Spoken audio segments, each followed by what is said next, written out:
We may minimize our traumatic experiences, right? We do. When we were young, our parents minimized our traumatic experiences, and so we've grown up and we minimize our own traumatic experiences, and so then when we have our own children, we minimize their traumatic experiences, right? This is planet trauma, and it hurts.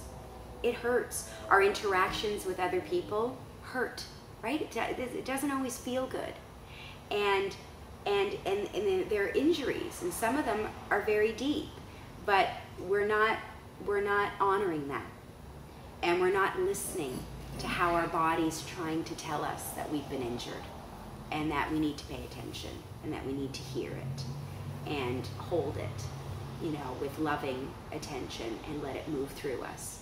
Many of us are just too scared to do it, and until we do, we are not going to have our own healthy capacity to self-regulate our emotions and our experiences. So we're learning about what can go wrong, and what can go wrong is too much stress that we aren't careful about balancing out in our life so that it does modulate, and certainly traumatic experiences that we don't acknowledge and honor and get help for, really, and balance out in our life. So that's what can go wrong with it, and then we can be deregulated, if you want to call it that, and little things can really set us off in a big way, right? When we're not in the zone, when we're outside the zone in an over-aroused way, then, you know, little things can really set us off. And then we have this other problem, and I know you know what I'm talking about, this numbing, this shut down place that so many people are in. Right? The glazed look in people's eyes, the dissociation, the disconnect, you know, the walking zombies, right? There are so many of us now. And that's sort of like being out of the zone in an under-aroused way, right? Where we've given up. We've just gotten hopeless. We don't think that what we do makes a difference. We're in that place of I can't. You know, what's the point? I tried, it didn't work out, I'm tired of trying. And this is what we're seeing in the schools. I train teachers all over North America, and they're telling me now that 50% of their classrooms are full of these students that they're calling disengaged. So they're just not even part of they're just not part of life. They're not alive. They don't care about their education. They don't care about their relationships with their elders. They don't have a relationship with themselves. There's really a huge disconnect going on, and it starts really early on. So that's alarming to me, that the educators that I speak to in every part of the country, in Canada, are describing that up to 50% of their classrooms are filled with these disengaged students. So what does it mean to be engaged? I talk to them, you know, what it means to be engaged. Well, to be engaged is to have joy and vigor. Joy and vigor. When you're engaged, you're in the optimum zone of arousal. You're not way up here bouncing off the walls, right? Which many of our students are nowadays. And you're not down here in the I can't, what's the point, I don't care, I'm bored, what difference is it gonna make anyway, right? That's the under-aroused place. If you're engaged, then you're in that zone of optimum arousal where you have joy and vigor. You're interested, you're curious, you're exploring. You know, the world is exciting and the people in it are interesting, and right, there's this vigor. And we see it in so many of our babies before we send them off to school. You know, it's really, something happens, something changes, and the parents that come up to me that are in the audiences that I speak to, just my last audience in Texas last week said, you know, this woman came up who's an educator, but she came up as a parent because she said, my goodness, you're making me think about my daughter who was so alive. And now she comes back from school at the end of the day and she is a mess. She is angry, she's raging at me, she's exhausted, she's emotional, she's all over the map. Now she holds it together for school, does what she needs to, you know, for the nice lady who's telling her she needs to know her, you know, this is in kindergarten we're talking about right now. And she holds it together, and then she gets home and she falls apart. And the mother said to me, you know, I'm just feeling, because what I talk to everybody about in my talks is trust your gut instinct. What is your gut instinct? Why is it called a gut instinct, first of all? It's called a gut instinct because you feel it in your gut. It's sensory.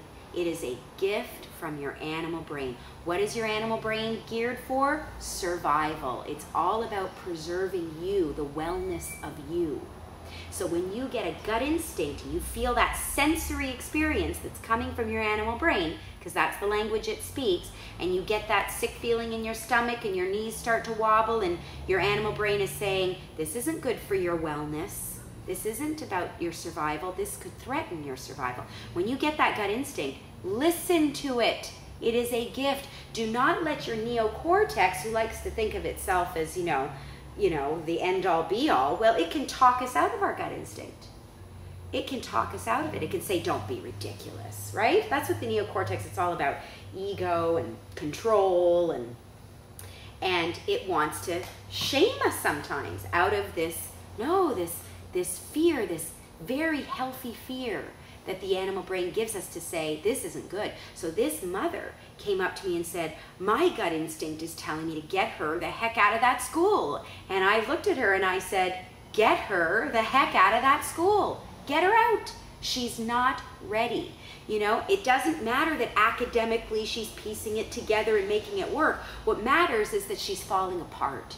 She's not alive anymore. She's so angry and frustrated and scared and confused about trying to do something that she really isn't ready to do with joy and vigor. You see, that's the difference. We want our babies to keep their joy and vigor. And so we have to protect it. It's really important that we protect it.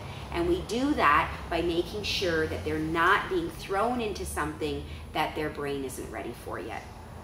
So the way the educational system is going now, where they're giving writing tests to our babies before they enter kindergarten, right? And then send them home with homework packets in kindergarten. This is all wrong. It's all wrong. It's robbing them of their joy and their vigor. They get home, and instead of really being able to play, by second and third grade, they're doing an hour or two of homework. Well, who has an hour or two at the end of a school day? Right? There's dinner and there's bath time and there's story time and there's all this. Where do you squeeze in? It's not making any sense at all. So once the neuroscience is much more mainstream, which is what I'm hoping is our focus here today, it's just another reason why we're doing what we're doing, is to make this work accessible, make this information accessible to everyone so that it becomes more and more mainstream, so that moms and dads know, because if we're the ones voting about what we want to fund, then we need to fund educational practices that make sense, that are actually based on the brain, how it develops, how it works most optimally, how our children are going to develop with this joy and vigor intact. That's how we're going to keep them engaged, right? Because we don't want to start talking about high school dropout rates. I mean, what's going on is atrocious. And if we don't change the educational system, right, our teachers may as well start giving in their notices and signing up to build more prisons, because that's where we're going. That's what's happening. Try not to get too impassioned about it, but it really, we've got to start connecting these dots. It is so baffling to me that we're not connecting the dots between this very early brain development, how school is ignoring it, right? How our systems are really ignoring it. And, well, I guess that's not fair to say, is it? You know, ignorance is ignorance.